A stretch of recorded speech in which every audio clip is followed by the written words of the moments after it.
What is up, guys? I'm Kyle. He's BMAC, and today we are talking about two things, and they are both over my shoulder. One is the Major League Baseball. We did a little more research after our bit of a discussion. It's like in the gray area of like discussion and argument. So, yeah, we were both a little dumb then, but we're a little bit smarter now. So we're going to talk about that, just some of the stuff that we looked into as far as the playoff revenue or the playoff splits as far as prize pools. We're going to talk about David Price a little bit because he's the man. He's helping out the little guys. He is just such a dude for that. And soccer is back. Finally, hopefully the Reds do not lose 9 straight and by some miracle lose the Premier League. So we're going to get into all that and more. So.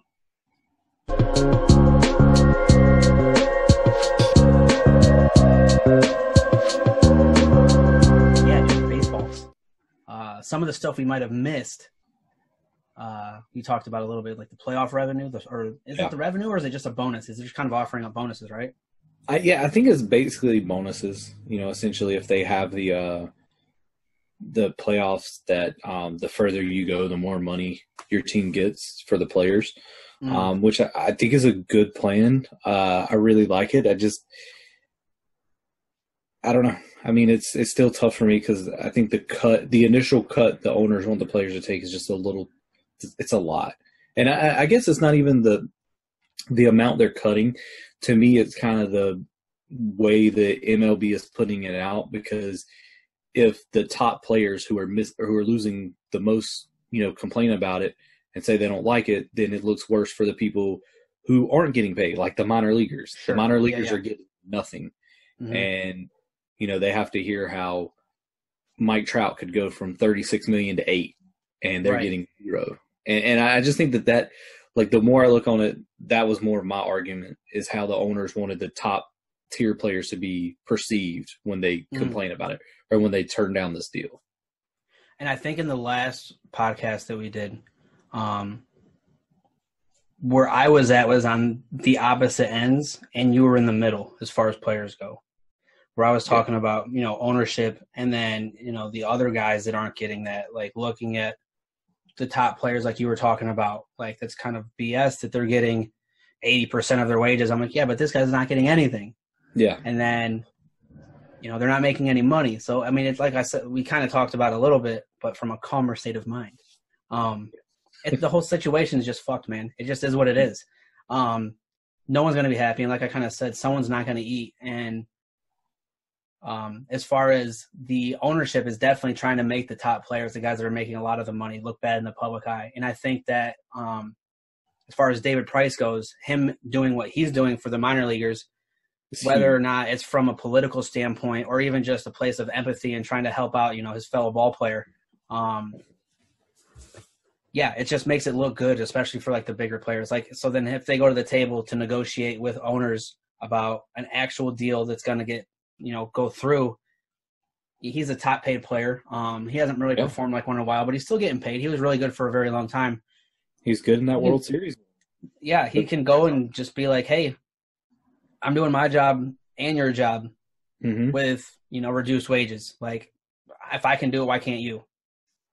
Yeah. And it's a great move on him. And I really liked the dude ever since he was even in Tampa before he came to Detroit. Yeah, I agree. I really like that move. I think that if, like, just that right there makes the top tier players show that it's not just about the money that they're not getting. And it's more of, hey, this was just a bad deal for everyone on the player side.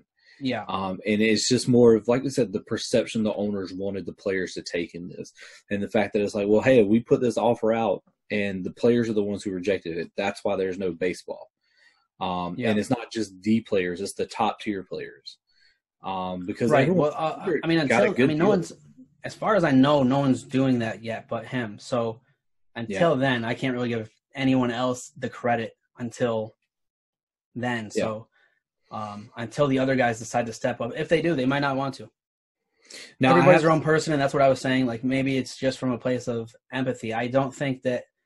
I don't know the guy, but from what I've seen of him, and as far as interviews and like, working with like local things in Detroit when he was here, he just seems like a super good dude, man. So just DP, keep doing your thing. Yeah. But, I've seen where there are certain clubs that are doing different things. Like the Braves, I know, are paying, I think they're paying their minor leaguers $400 a week through June as of now, and they're kind of doing it as a month-by-month thing. Whereas, like, the Marlins have said, hey, we're going to pay our minor leaguers regardless. Like, we're going to pay them every month. But then you got teams on the other spectrum where the A's have said, oh, hey, we're going to stop paying at a certain point. And then that's just like, well, I mean, I guess. Well, that's kind of the discussion that we had before about salary cap. And that's kind of the difference, man, is that if that was rationed out a little bit more fair, then I think that, I mean, this is such a unique situation. It's hard to really blame the big clubs. I mean, otherwise those guys get by, and it just kind of is what it is as far as small market, big market, no salary cap. It's baseball, and it's been that way for hundreds of years. Well, 100 years, not hundreds. But anyways, it just is what it is. I mean, it's the last one that's like it, but it's still very baseball. It's just, you got your evil empire, like we like to call all these old famous teams as far as the Yankees. And then you got the guys that are just kind of moneyballing it, just kind of the grit and grind teams like, Tampa Bay. The Athletics. Are they but the crazy thing is, the Athletics are one of the oldest teams in the MLB. Which is nuts, right? You would think that they would be able to get and then also more money there. Their salaries, the salary for the team is one of the lowest. Like, they have one of the lowest budgets. So the fact that they're not paying, I don't know. Now, I have heard some really good ideas that would help. Maybe this is the time we start talking about expansion, or they start talking about expansion in MLB, because there's a $1 billion buy-in. So if somebody wants to buy a team or add a new expansion, they have to pay the MLB $1 billion. Yeah, that'd be dope. And they can just kind of locate it in wherever they think it'd be best, the best market. Yeah, I mean, you add two more teams. You kind of see what's going on in Tampa and in Oakland, because those two teams want to go. But I mean, they've had their chances. I think Tampa's in Tampa until 2028. And Oakland's still trying to renegotiate getting a new stadium, because they've been in the Coliseum for forever. But, maybe MLB just says, all right, well, you guys have had your chance. We're just going to put two more teams in, and we put another team in Montreal, and say we put one in, or they put one in Las Vegas. I mean, and that'd be super dope, man. That's more money for the league.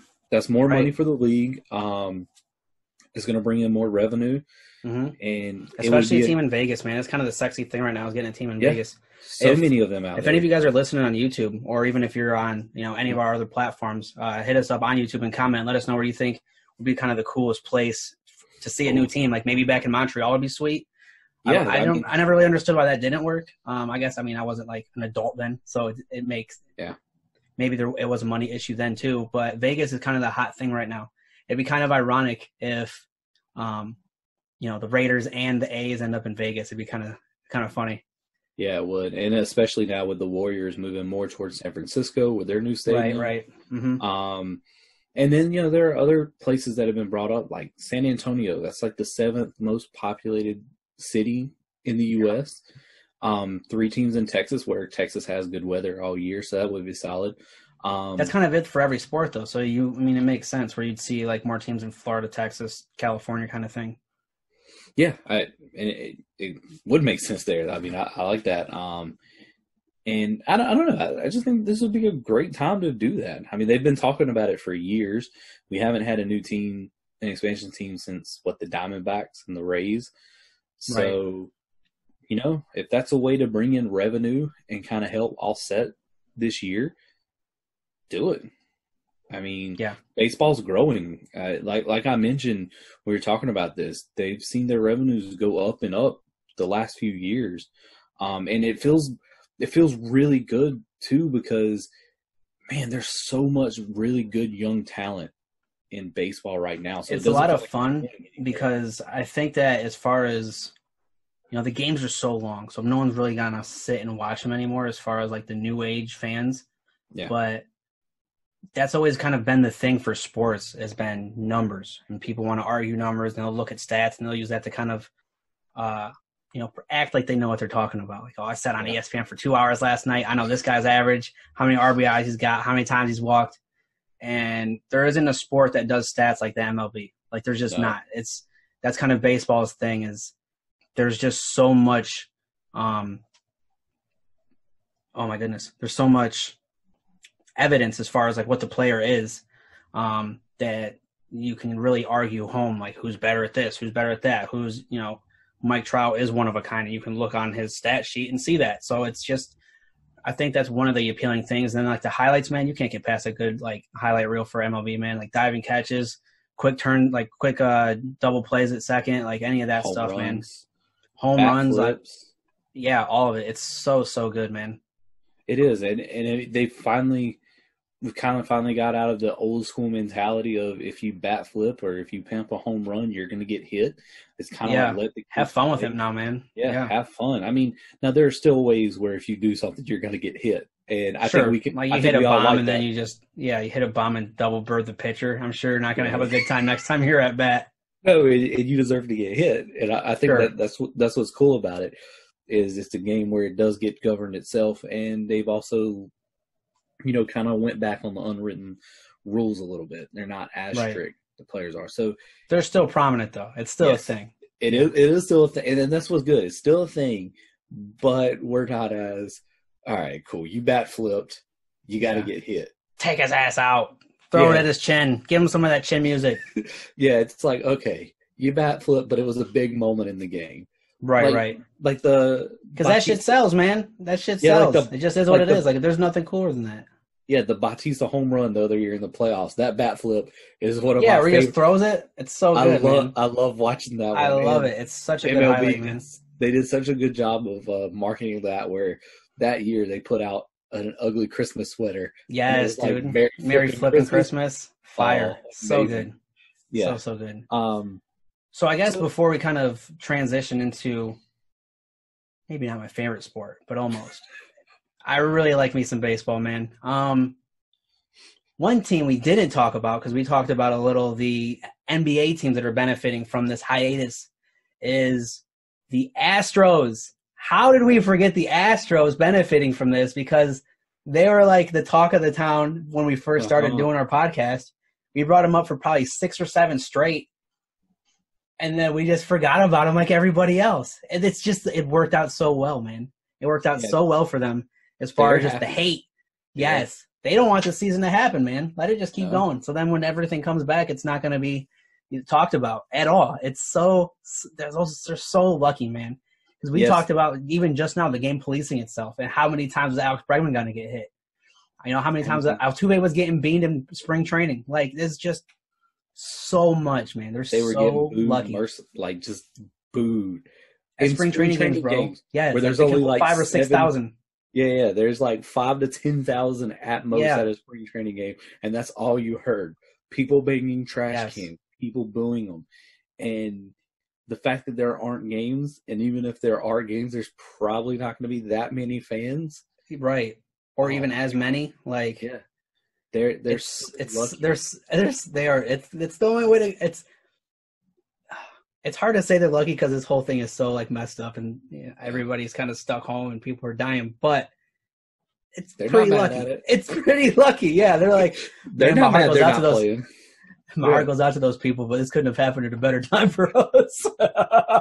Like I mean, I'm sure those players are putting up money for the frontliners and they're doing all their charitable stuff. Sure. They all seem like they're not like licking their chops like, yes, I hope it all burns down. They're just like, thank God the attention is off of us. Yeah, they weren't Wuhan making the virus. They were No. They'd be bananas. Yes. I don't know, man. They were cheating, so maybe they were really up to some crazy shit. You never know. When they got caught, they had to come to a new place. No, I don't want to put that on them. But they're sitting back at home like, man, this could not have happened at a better time. Right. You know, dude. It's funny that we think about it like now that we've thought about it because, I mean, shit, we forgot about him and we were talking about him as much as anybody else, you know, Fox, and ESPN, any of that. So, and you could definitely see there towards the end of their spring training games, their players were getting dejected. They were tired of getting booed. They were tired of getting. And it was not even the beginning of this. It was a long season, man. And everybody always says the MLB season is a marathon, not a sprint. And they're like, shit. And they're getting hit by, no-name minor league relievers. Wait until they step in and get hit by Aroldis Chapman. Exactly, Someone throwing hard with accuracy. Or meeting, I didn't wear it on purpose, but someone from the Dodgers, It's, yeah. Yeah, that's very true. I guess before we another point that I kind of just thought of, and you can let us know down in the comments as far as who you think, which NL team benefits the most from the universal DH rule for this season. Man, there are so many teams.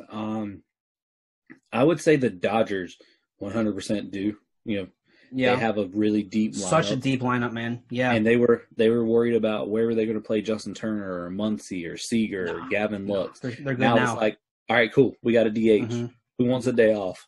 Exactly. Cody Bellinger can he's a jack of all trades. He plays corner outfield, center field, first base.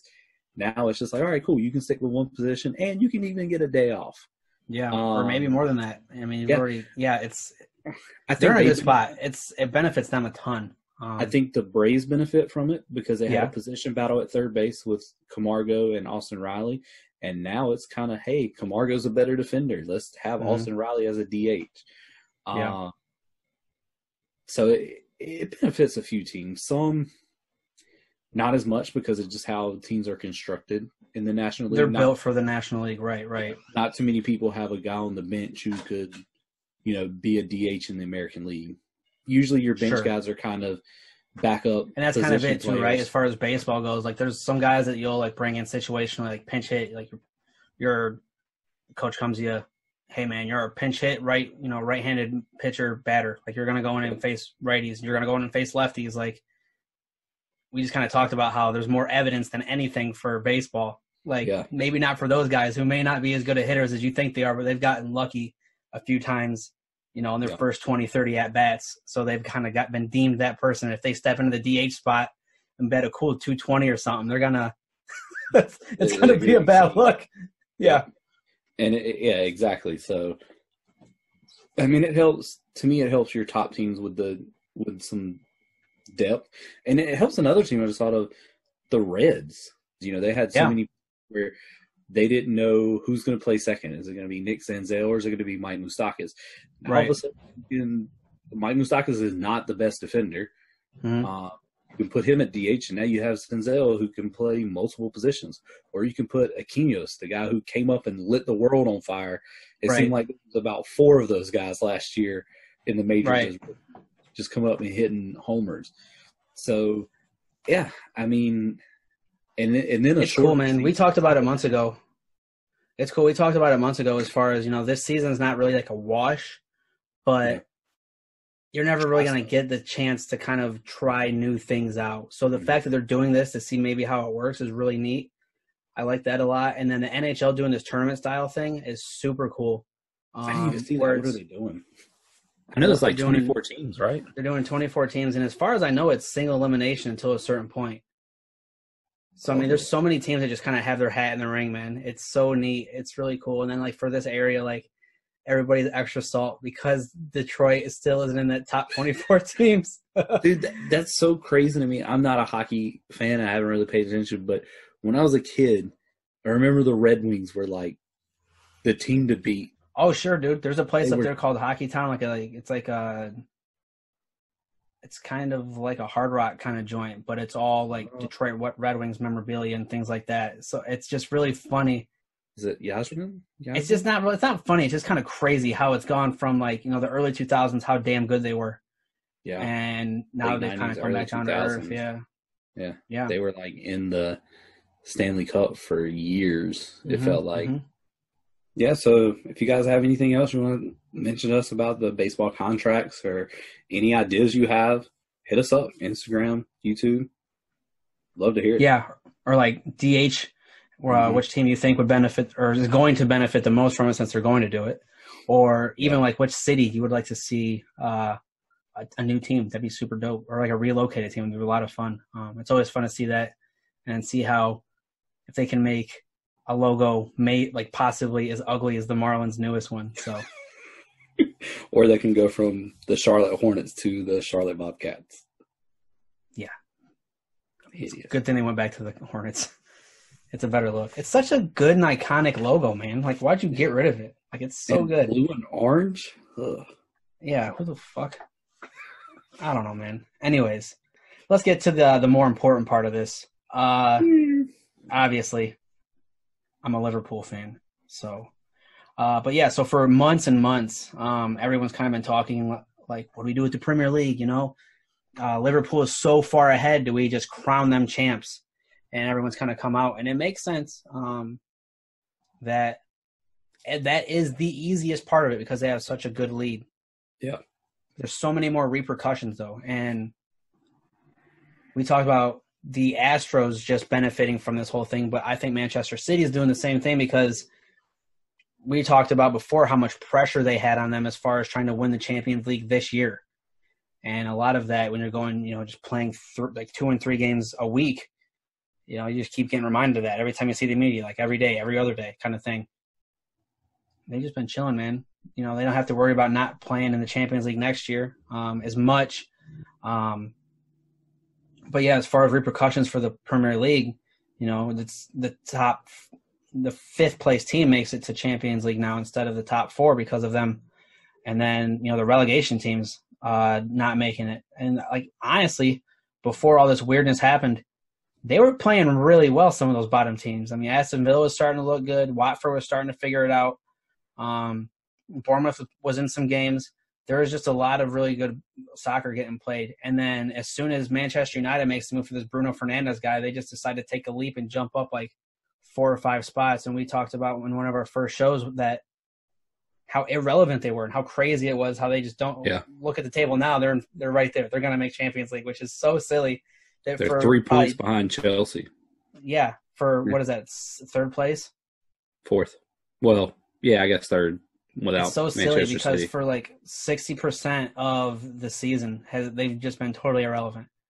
And just how much different, and we've talked about it in the past, how a good midfielder can really just galvanize a team. I mean, like, why Kevin De Bruyne looks like some days that he is the best player in the world because of what he does for that team.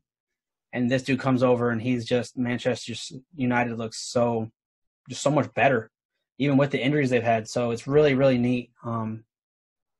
And even though I'm a Liverpool fan, I'm not, I mean, you know, everybody was so quick to quit, like kind of get at Ole Gunnar Solskjaer as far as like, get him out. He doesn't know what he's doing. How's his first job, Man United? He's doing okay. It looks like they're doing all right now. They're right where they belong, you know, near the top and not at the top. They don't need any more trophies. Yeah, I think, you know, actually my counterpoint to you would be that Manchester United and Manchester City were kind of on a roll at the time, and taking that time off could completely ruin it. Could hurt them, sure, yeah. Yeah, it could, all that momentum they had. And, you know, to your point of Manchester City's hearing about all the stuff going on with them 2-3 times a week, that also gives them something to focus on the game. Like, you know, it's like, all right, we're not going to pay attention to this. We really have to focus. So then they're extra they're extra in on their games, where now it's sat for a while and they kind of don't have that extra motivation. Like, or are they going to have that extra motivation to go out and say, hey, we got to win it now? Or are they just going to be like, well, you know, it's actually hit them, you know, that's and a good they're point. like, well, yeah. I mean, that's true. They could be contemplating their careers, sitting around, not, you know, there's really nothing else to do. You work out by yourself and think about how you're not going to be playing in Champions League next year. You really love Pep because Pep's one of the best managers in the league, if not the best. Yeah. You want to keep playing for the best, but you can't even compete in the best league. So they're really in a tough spot, man. 2 years is a long time as far as like the prime of your career to sit and just not win the trophy. And that's, you look at like the greatest players, you know, in the last 10, 15 years, as far as Messi and Ronaldo go, they've won that more than anyone. And that's why it makes them regarded as that, because they've won at the highest level for, you know, 10, 15 years. And that, yeah, like I said, that's a very good point as far as, you know, it might have halted some of that momentum as far as Man United, but a team it might help. And let us know on YouTube if you're in the comments, or hit us up on Instagram if you're just listening, what team you think this benefits the most, because another one would be Chelsea. It helps them a lot. Yeah, they were hurt, right? They had a lot of injuries. They were hurting and they were losing a lot. They had a tough schedule because we talked about they got Bayern, they got Spurs, they got all this other stuff going on. And Spurs is another one, man. They were very, very hurt. Those are two big teams that really benefit from this whole hiatus, man. Yeah, because Tottenham's not that far behind. I mean, they're 4 points behind Manchester United, 7 behind Chelsea. I mean, they were beat up, man. Dele Alli was hurt. I think Heung-min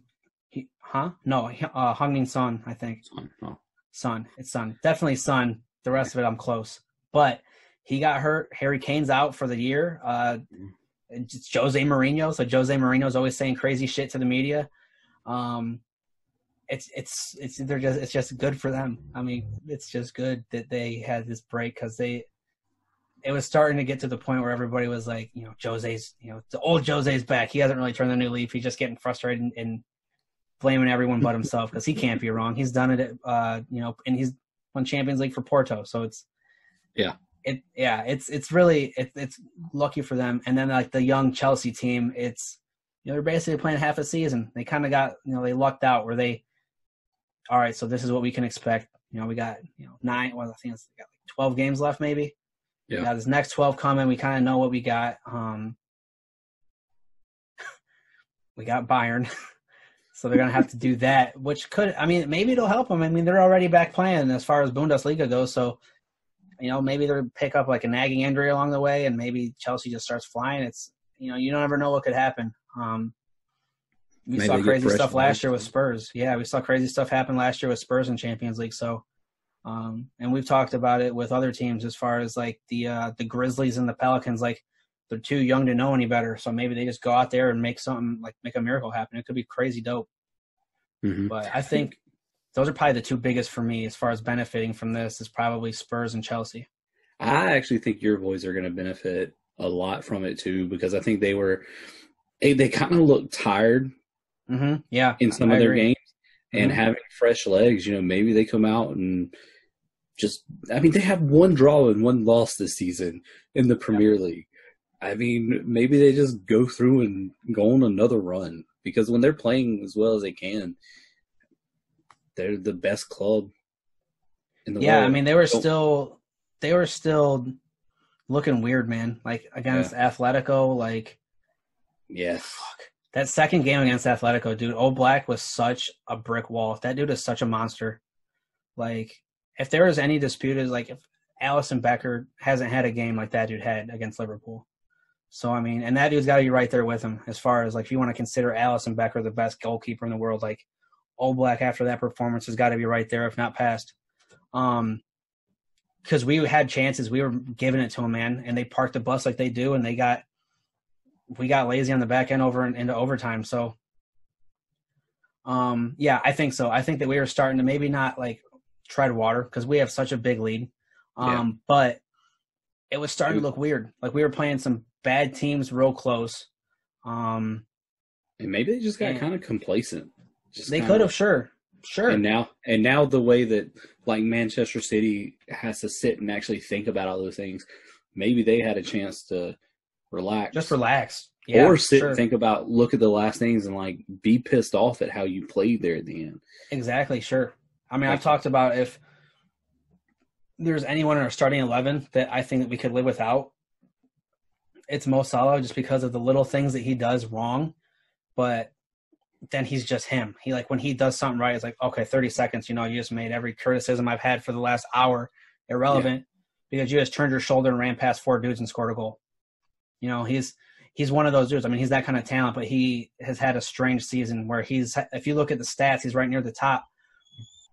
Yeah, I think they're in a good spot. They had a lot going on as far as like all the noise and stuff from the media the same way as, other teams. Just because they haven't won, the champion. They've never won the Premier League, and they haven't won in England, I think, in like 30 plus years. So, yeah, I agree. Yeah. Yeah. I'm with you. I mean, obviously I brought it up. I mean, right. But then again, they're just in such a huge lead where they would have to lose 9 games in a row to lose their lead. So if they draw 4 games, they automatically win. essentially. Yeah. Mm-hmm. Yeah, that's crazy. And that's just it with them.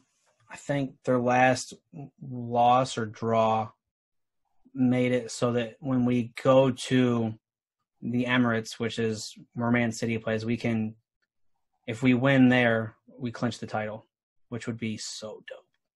Because fuck Man City, I hate them. I really like Pep, man. I think it's just Raheem Sterling I really don't like. He's just such a wiener, man. He's just such an unlikable dude. The rest of their team has got, I mean, they're such good players, man. I just don't like him. Like him, Kyle Walker can take a walk too, man. I don't like that dude. I don't like him because I never liked Tevez. Yeah. So, I don't know. You have your players you don't like, and you just don't like those teams. I mean, Raheem Sterling used to play for fight. Liverpool, so maybe that's why I don't like the guy, but probably. I mean, you just look at like what they could have had. And I think that's why one of the biggest things as far as Jurgen coming to Liverpool is like after a certain point we got to quit selling our best players. Yeah. You know, because at one point the front three was Luis Suarez, Daniel Sturridge, and Raheem Sterling. Like, dude, come on. Like that's – I mean, we have a great front three, but damn it, that's a really, really good one. Yeah. Like, yeah. I mean, and you got Stevie G in the middle of the park with Jordan Henderson, dude. If he would have just stuck around – it's another what if, but I think it's worked out for the best. I mean, I love our team. So if Philippe Coutinho sticks around, maybe Mo Salah never turns into Mo Salah. Maybe Bobby Firmino never turns into the Bobby Firmino that everybody likes. So it's worked out. I'm content, but maybe that's why I don't like him. He's just.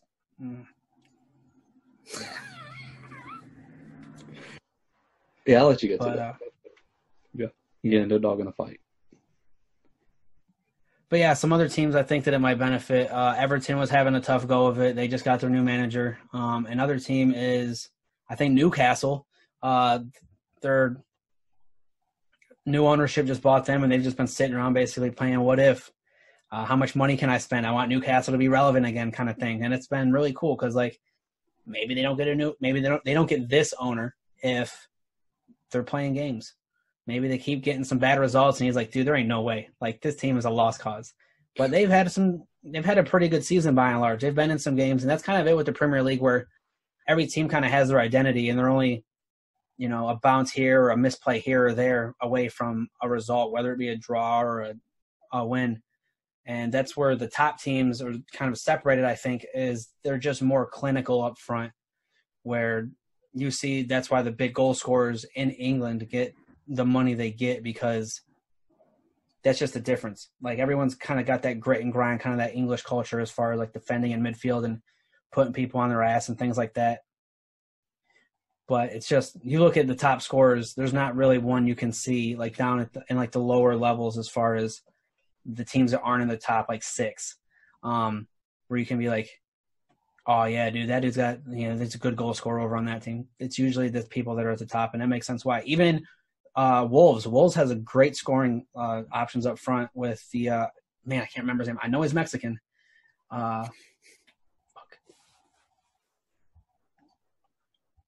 Is it Ruben Neves? I don't know. They have a few Hispanic guys on that team, I think. But they have some good scoring options. That kind of just shows Adam Traore. He's very good. That's the dude I sent you the one time that's just jacked. Oh yeah, that dude's monstrous. And he's not even like just a big. soccer player. He's not even just jacked, dude. He is probably almost always the fastest dude on the field. Like, they just have good scoring options. And that shows through the results. Like, they just have a good front three. Yeah, they're another team, man. Wolves are having a tough go of it, and I think that this is going to help them maybe try and get that little bit of momentum to make it into the Champions League. And it'd be so much fun to see Liverpool, Leicester City, Wolves, and I don't care who else. The other ones can just whatever. As far as Arsenal, Chelsea, Man United, yeah. They don't need to get relegated. That's not fair. That's not fun. The best teams need to be the best because then it feels better when we beat them. Yeah, plus it's always better for the league. Yeah, exactly. The best are the best. I mean, the Premier League is not going to. I don't know how their revenue and everything is, but they're not going to be as relevant as Man U is who's relegated. Right, and even at that, when you have a home game against a Man United or Liverpool or whoever, like, your stadium fills up even if you're at the bottom of the barrel because everybody wants to see those guys. Yeah, because we're gonna give truly the maybe we're gonna beat them. Maybe in the world. Maybe we're gonna witness history and we're gonna beat Man United for the first time in decades, or maybe we're gonna watch them score 8 goals because that'd be fun too. I guess either way, we're gonna get something out of it. Yeah. So yeah, I guess final thoughts. I think that for me, the break benefits the most is probably Chelsea and Spurs, like I said. If they want to try and stick around and make it to the Champions League, because Man United started playing better. Wolves have been right there all season. Like I said, the easiest part is probably giving Liverpool the trophy. I mean, it would have to be like a catastrophic collapse for them to lose. And I would probably, just start watching Italian football, and I'd never watch English football if they did it. I'd just never come back. I'd probably be a Milan fan of some sort, one of the two teams. Why Italian? You're not going to go to Bundesliga or? Hell no, it's too one-sided. No. Cristiano's over in Italy right now. So that way, even if it's the same deal, man, even if I'm rooting against them, if I pick Milan or AC Milan, I at least get to watch Cristiano do Cristiano things. Inter Milan, yeah. This has been us doing our kind of thing. Ronaldo does his, we do ours. Let us know down in the comments what you thought of any of it. What teams you think are going to benefit the most. Or what teams it could hurt. If you have one of those, let us know. Yeah, for sure. Like you said, Man United is a big one. I'm Kyle. He's BMAC. Remember to love each other, love yourselves, and stay adventurous. And we out.